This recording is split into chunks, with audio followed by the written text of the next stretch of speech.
good morning. My title this morning is, Are You a Wounded Healer? Have you ever been wounded? Then you're a healer.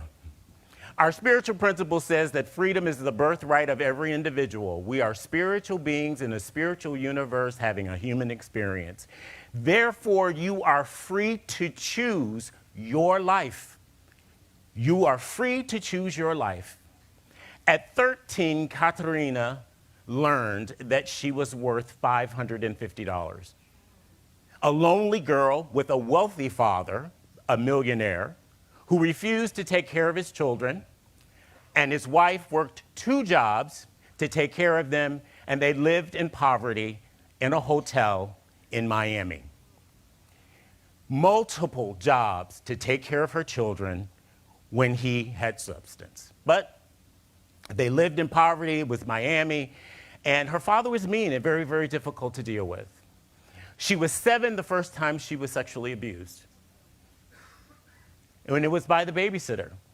12, it was by her father. And at 13, while sitting at a pool alone, she met her first friend. Her first friend was Mary, and Mary was 18. Beautiful, confident, supportive. She listened. She seemed to want to engage and be a part of Katrina's life.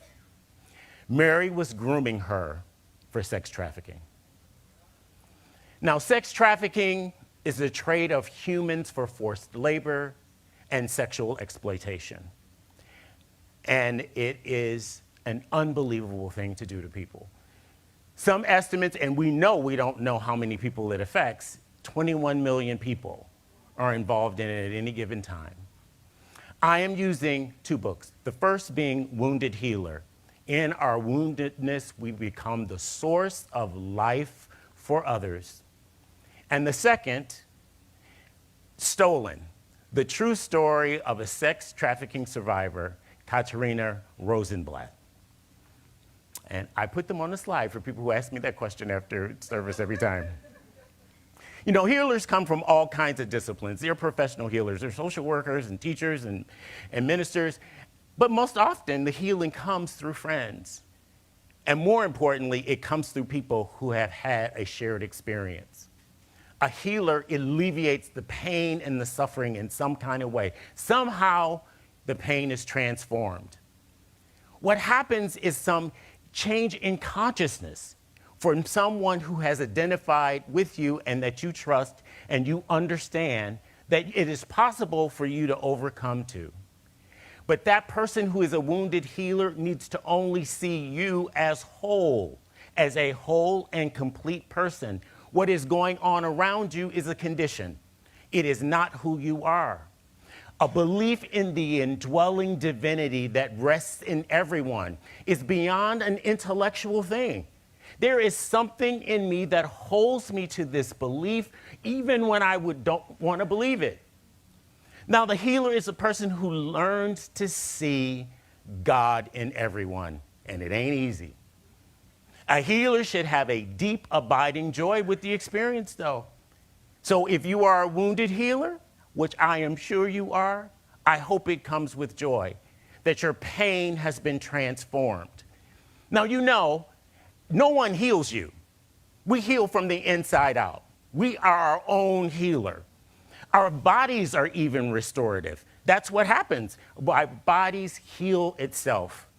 With spiritual healing, we just need to inspire another person. To inspire is to put spirit in it. That's what we do to one another. We put spirit in your story, whatever it is, because if you know that and you understand that all things are possible, you can overcome. Inspiration is everything to a wounded healer. No person physically heals another person. Now, do I believe in spontaneous people that have healings? Of course I do. I have spent 40 years in healthcare, and sometimes it defies description.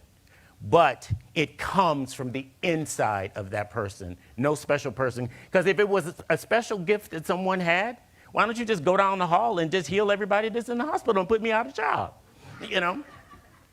But every person has this ability to shift the consciousness of people around them toward yes instead of no. to move from the effect, the world of effect, where all you can see is the problem and the complexity and the misunderstanding, and recognize that there is a cause that does not change, and that is the love of God. When we shift in consciousness to understand that that love will always be there, it holds on to us even when we don't hold on to it, you can overcome. The healer moves us to faith and to hope in desperate situations where people think they just can't go on.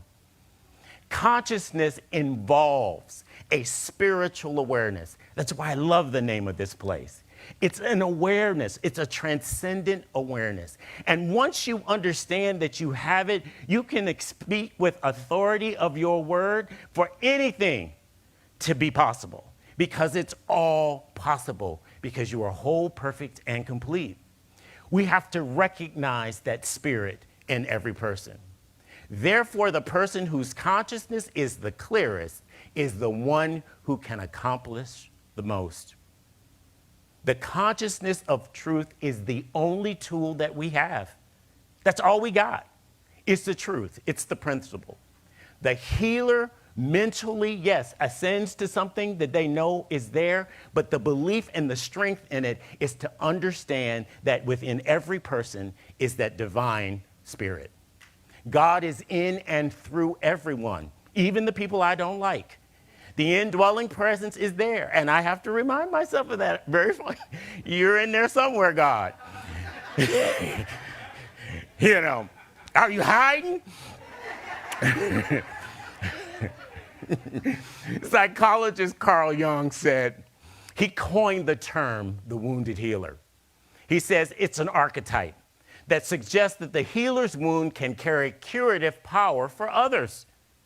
In your pain, you can help transform someone else.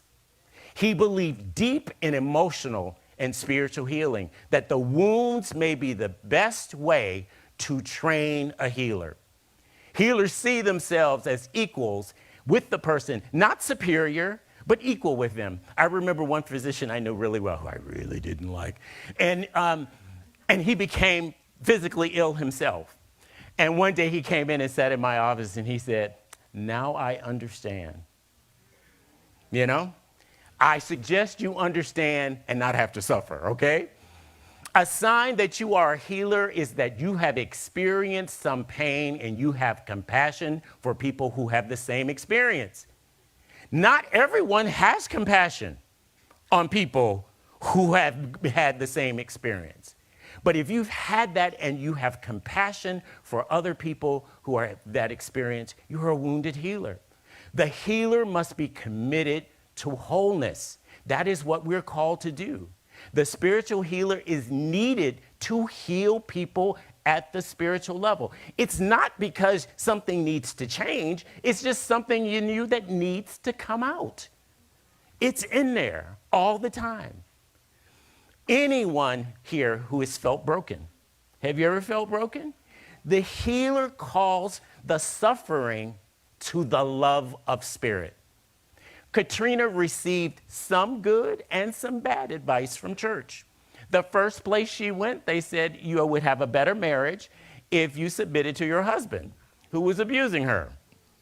Fortunately, she went someplace else where someone recognized and taught her that she was being abused. She said she was 26 years old before she understood really what was happening to her. It had happened to her her entire life.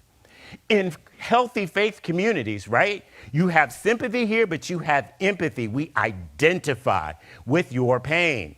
However, this is a healing station. This is not the place for you to practice your pain. That's not what we're here for. This is about healing. If you come in the door, I guarantee you something will shake up in your life. People around are loving and caring. And what I hear most of the time is, Rick, you know, people are going to be offended by that. All I can say is I'm not speaking out of anybody's life. That's not what I'm doing. I'm speaking about what happens in life. Talking about something that only happened 2,000 years ago, I can do it. But I don't know that that heals today. I think you got to talk about what's going on today. And sometimes we are offended because it is time for our healing. It amazes me, our own people who hold to this truth, that's an uncomfortable thing. And people are going to be upset about it. Sorry, not really. Because Spirit is doing something more transcendent than I am. I cannot tell you how many times people tell me at the door something they heard that I said, and I know I didn't say it. And I go, that's better than what I said, you know? Because the Spirit anoints your ear to hear what you need to hear. I may be the vehicle that stirs it up, but it's the Spirit that moves you. And the thing about wholeness is it's a messy business. There are sometimes it's just a messy business. You got to come through where you are to where you can possibly go back through that threshold again. It is the truth sometimes offends. It is not intentional. But one needs to ask themselves, why am I offended? What have you stepped on? You are a healer if you have suffered and you are in the process or have been healed, where it has been transformed in your life. There is nothing more dangerous than a bitter healer. A bitter healer is dangerous. Once I was checking out at Walmart many years ago, and the salesperson gave me a complete run of her life in no time flat. You been there? Okay. One of my friends was with me. He said, where do you know her from? And I said, never met her before in my life. I said, don't you see this big forehead? There's something up here that says, tell me. I want to know. I want to know your business. No, I don't. I don't. But here's the issue. It was okay once I understood what it means to be a wounded healer. You are going to draw people to you. Be thankful for that. Be thankful because it's probably somebody else's inspiration that got you over the hump too. That scenario has happened more to me in my life than I can ever count. Experiences like Walmart happen to us all, and I hope that when you are there, you can leave a word of encouragement. That's that showing up, and everything in our experience is either a call for love or an expression of love, when you just want to lose it, and you just know that it's not going to benefit anybody to lose it. It's really not. You're going to feel better for about a minute, and then you should feel guilty. It was easier for me to understand that in my own transformative healing, it was there for other people to benefit from it. Many professionals are wounded healers, but I am talking about being spiritually wounded. That's what I mean. People who have lost the hope for life, that anything can change in their life. I am proud to be one of those people to share, yes, you can. Your pain can be transformed into power. We don't provide therapy. I don't do problem solving. Your problems are too big for me. And I got a whole list of my own, but I can focus on your wholeness. I know you are whole even when all the condition around and everything I see say, what a mess this is. But beyond that mess is God. Our focus is wholeness. Katiana was introduced to sex trafficking when she was 13. Between the ages of 13 and 17, she was drawn back 3 times. By 17, she was a heavy drug user and pregnant. And what happens? The families decide that these 2 people should get married. You know how it is when 2 dysfunctional people get married. Maybe you were one of those 2 dysfunctional people. The thing is, though, her new husband was the son of a drug cartel dealer. I mean, she went big time. Fortunately, he didn't sell drugs and he didn't use them, but he was abusive for 23 years. She experienced abuse. She writes, I was 26 years old before I understood that I was being abused or that I had been in a prostitution. She said, no money ever circulated through my hands. I just did what they told me. And the more I became addicted to the drugs, the more I showed up for work. The pimp managed the payment system. See, and I am not criticizing anything about adult entertainment. That is not what I'm talking about. So that you got to go someplace else for that. What I am talking about is I am against exploitation, and especially exploitation of children. The oppression that some children experience is unbelievable. They have life experiences that none of us will ever have, thank God. But we have to be there for them. Freedom is their birthright. For them to choose their own life, they should not be ruined and sold by someone else. Katriana had to understand that she was worth a whole lot more than $550.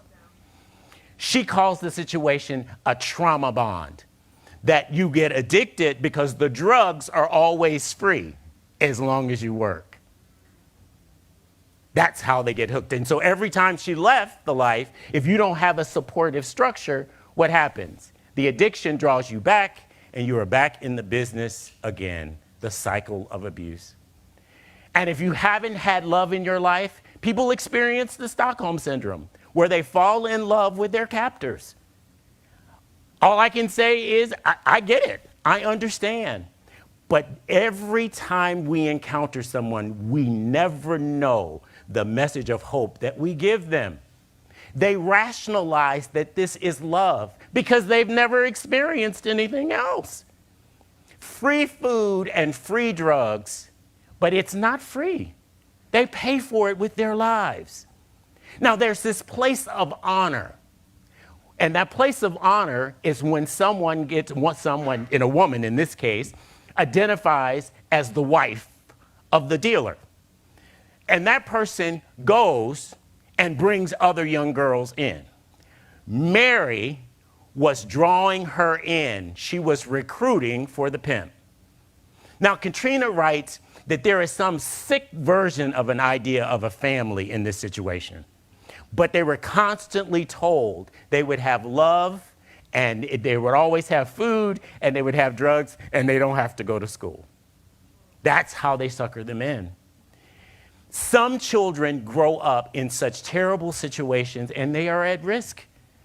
And hopefully, if we encounter any of that, we are mindful and aware of it and know what to do. And if not, I'm going to get there. There is a direct relationship between children who feel isolated and abandoned and drug addiction. It just damages them.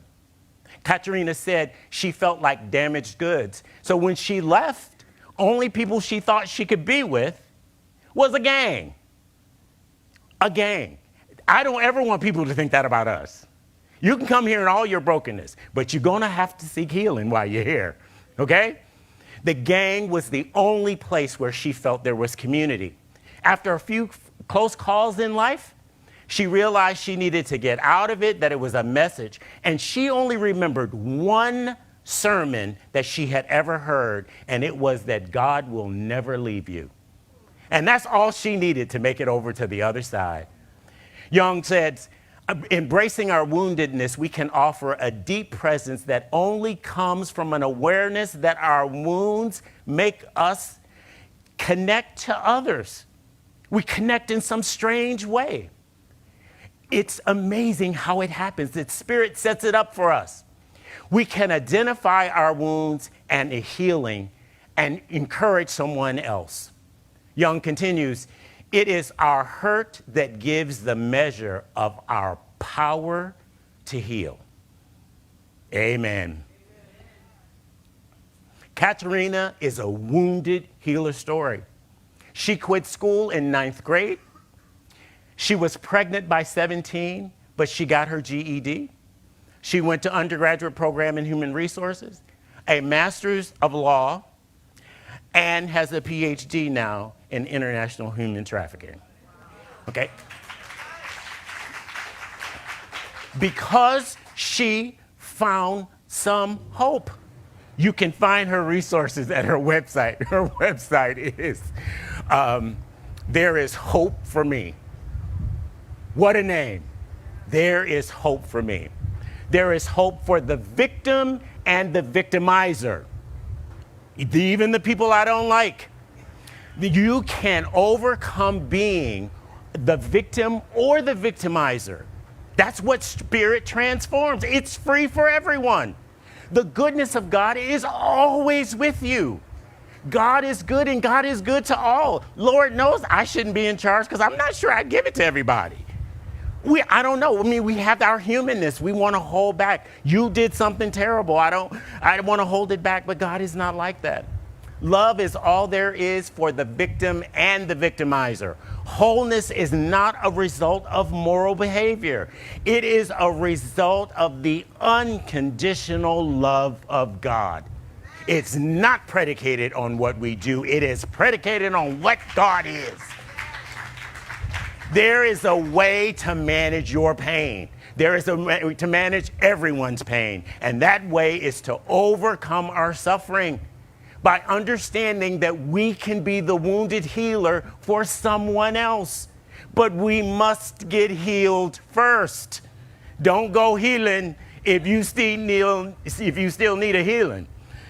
I am not suggesting, by the way, that God planned any of this. You know how people say, well, I can see the good in my life, that God was all going to use this.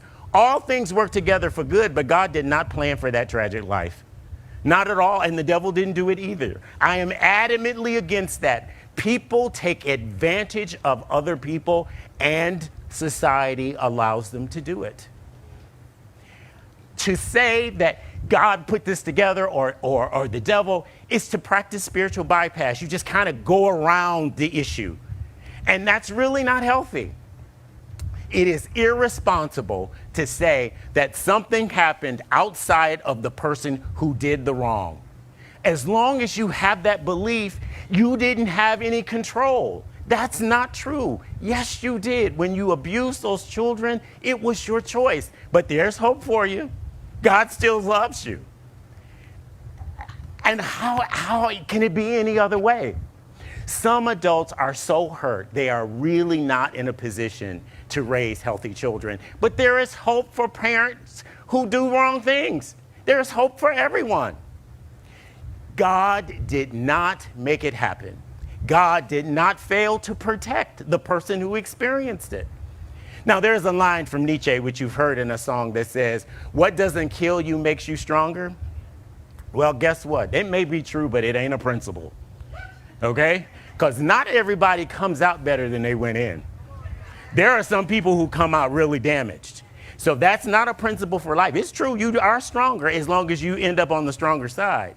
But that is not the principle. The principle is God is always there for you. So what is mine to do? What are we to do? The biggest thing for us to do is to recognize people that are at risk and do the appropriate things and notification. That understand, learn. LGBTQ youth, unstable living situations, these kids are all vulnerable. The National Human Trafficking Hotline has tons of resources. And there are 20 recommendations for anybody to help at state.gov. Human trafficking is a terrible thing, but there is a lot of money associated with it. But I still ask, what is mine to do? What is mine to do is we need to be healed from the hurt that we have so that we can help heal someone else. We must embrace our own healing so that we can help someone else. Because guess what? Newsflash, sometimes parents don't do the right thing. But that doesn't mean God doesn't love them. We are not lost. No one is lost. An awareness of our wholeness is open to everyone. It is a healing medicine to us. The healer is the one who brings us into a new consciousness to deal with the pain, to stop the cycle of pain and abuse. It is our purpose to inspire, to put spirit in other people's life. My woundedness is only of value if it gets used to help someone else. That's how we are transformed from pain to power. And so it is. Thank you.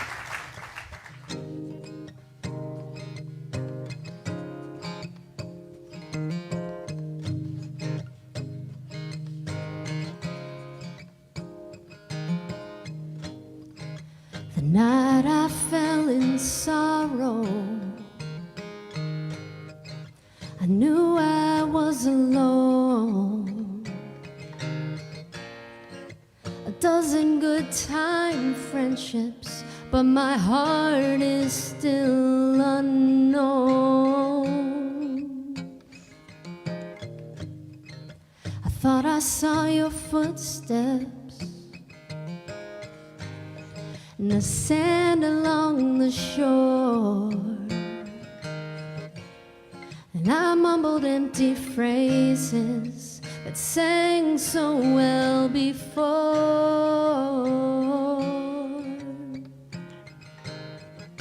And now inches from the water, about to disappear, I feel you behind me, but how did you find me here?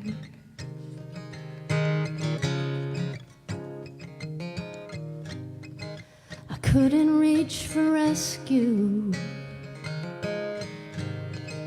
I hid myself from you.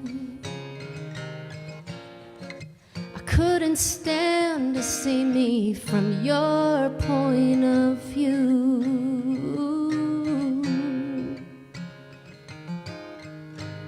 'Cause I knew I'd disappoint you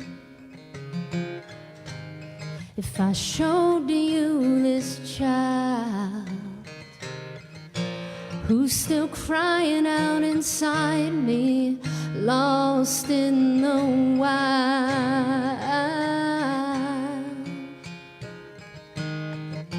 Now inches from the water, about to disappear, I feel you behind me, but how did you find me?